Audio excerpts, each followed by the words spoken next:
Welcome back, educators. So, it's that time of year again, right?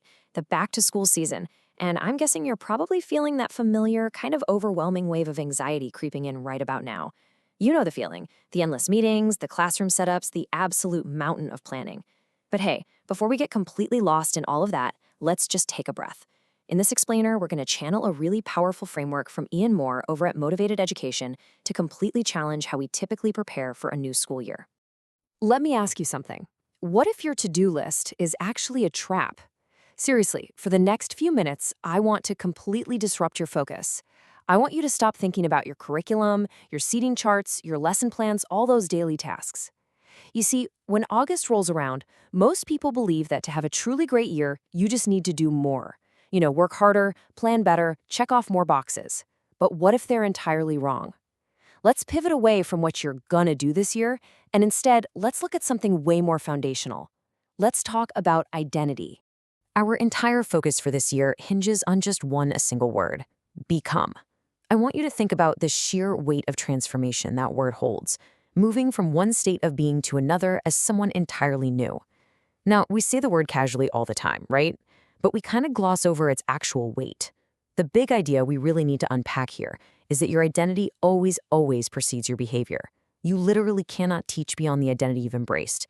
People simply don't rise to the level of their goals, they consistently act in alignment with their deeply held identity. To truly wrap our heads around this, Ian Moore shares this brilliant story about the gym. So there are usually 2 times a year a person might get genuinely excited about working out. New Year's Day, the classic New Year, new me mentality, and the kickoff of fall football season, when something inside just says, hey, I still got it, right? So you buy the new shoes, you get the fancy membership, and you hit the weights hard. But what actually happens?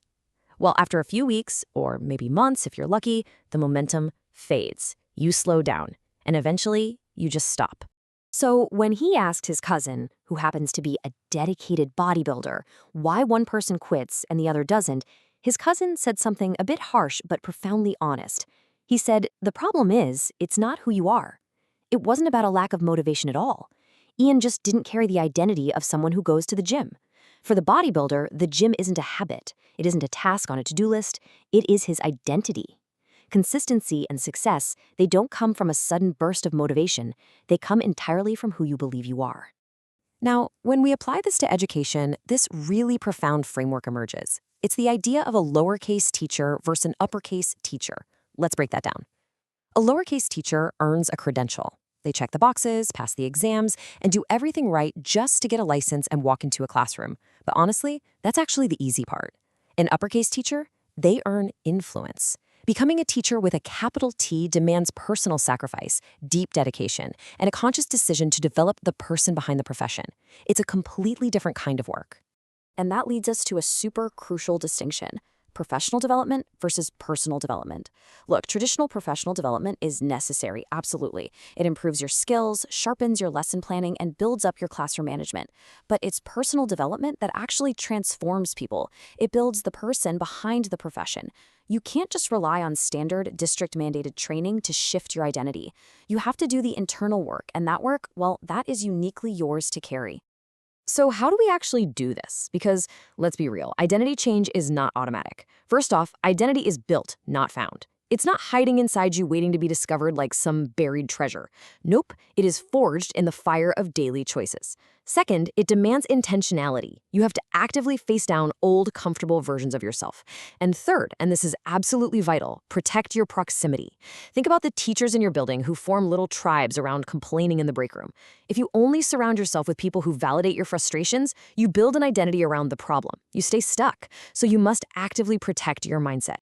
And all of this deliberate, intentional work leads to one defining truth. Your students experience who you become long before they experience what you teach. Take a second and just sit with the sheer weight of that concept. It's not about your data wall. It's not about a flawless, perfectly executed curriculum. It is about the person walking through that door every single morning. The absolute most important work you will ever do as an educator isn't in your classroom. It's on yourself. Who am I becoming as an educator? Don't rush past this. Please don't just give an easy answer so you can move on with your day. Look honestly at the gap between who you are today and who you are being called to be. What is required to close that gap? Stop focusing on what you have to do this year. Decide who you are going to become. Carry this question with you this entire week.